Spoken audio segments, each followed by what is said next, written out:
Hey guys, in this video we're going to be using tangent lines again, but this time we're going to be finding angle measures. So I got to go back to what I know about tangent lines, and we know that tangent lines have a special relationship with the radius. So we said it in the last example, tangent lines and radiuses are perpendicular to each other, and perpendicular means that they make a 90-degree angle. So I know whenever I have a tangent line like this guy right here and a radius like this guy right here, that they're going to intersect at a point of tangency that makes a 90-degree angle. Cool.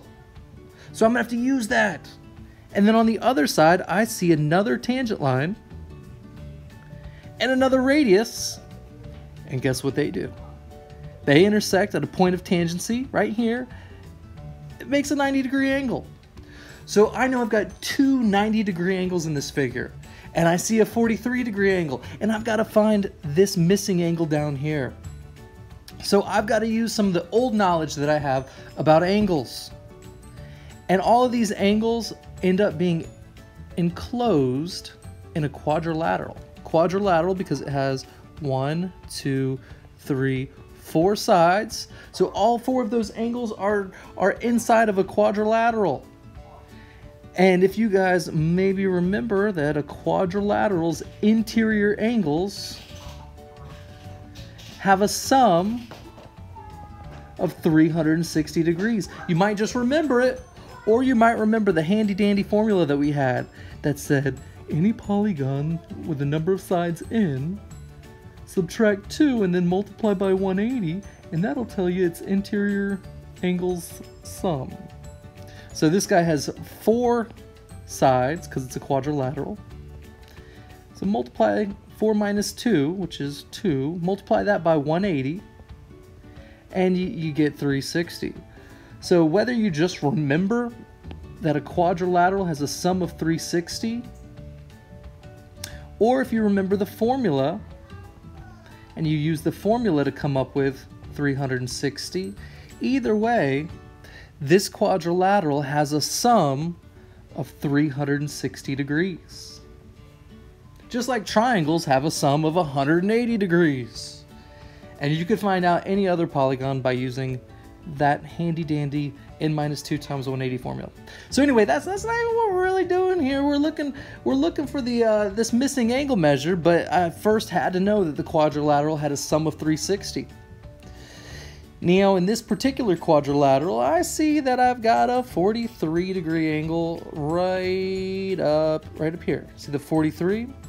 So I know I've got a 43-degree angle in this quadrilateral. And I also see that I've got a right angle here and a right angle here.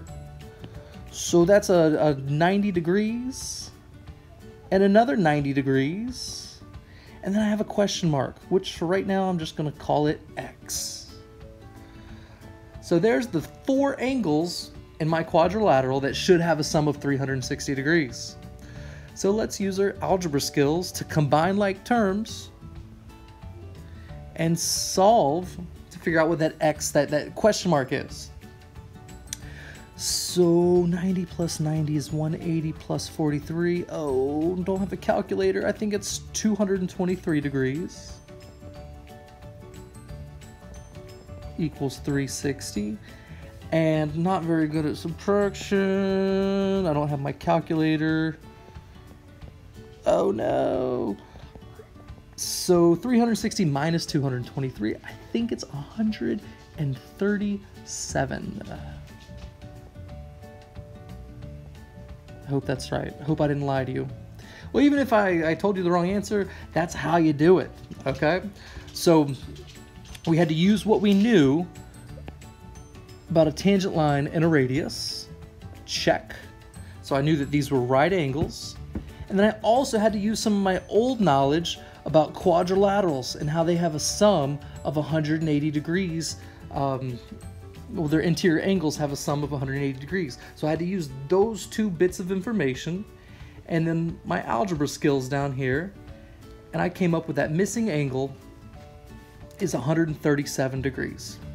Awesome. Got a couple more examples. Here we go. In this example, all right, I've got another quadrilateral. So I know there's going to be a sum of 360 degrees, and I see a tangent line here meeting a radius here, which means that's a 90-degree angle, and a tangent line down here meeting a radius over here, which means that's a 90-degree angle. So what I've got is I've got this 130 degree, I've got this 90 degree, I've got this other 90 degree, and I've got this unknown angle over here. I will call it X degrees. So I've got my little equation all set up here to find my missing angle, and whenever I combine my like terms to do my algebra, I got 180 plus 130 makes 310 degrees plus x degrees equals 360, and let's subtract, and that missing angle, that x degrees, is 50 degrees. There you go. So that's a 50-degree angle right there. Let's try one more, maybe two more. With this guy's same situation, I got a tangent line meeting a radius.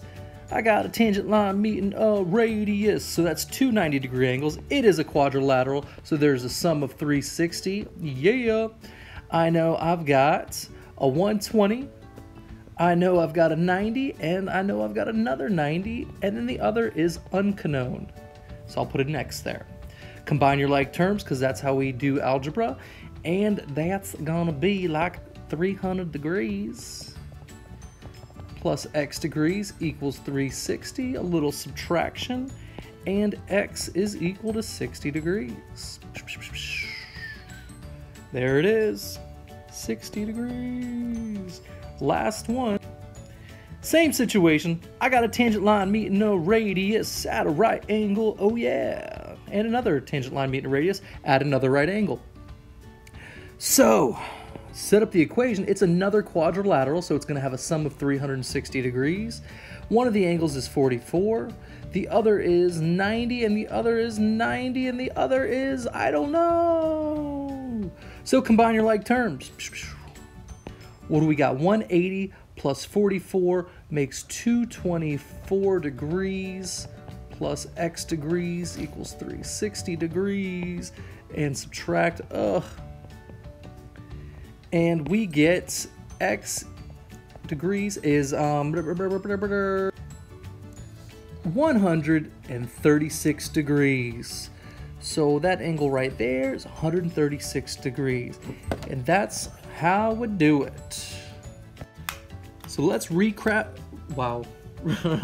Let's recap everything that we just talked about. We talked about tangent lines meeting a radius at a 90-degree angle. We talked about quadrilaterals and how their interior angles have a sum of 360 degrees. And then we use the known angles to find that missing unknown angle.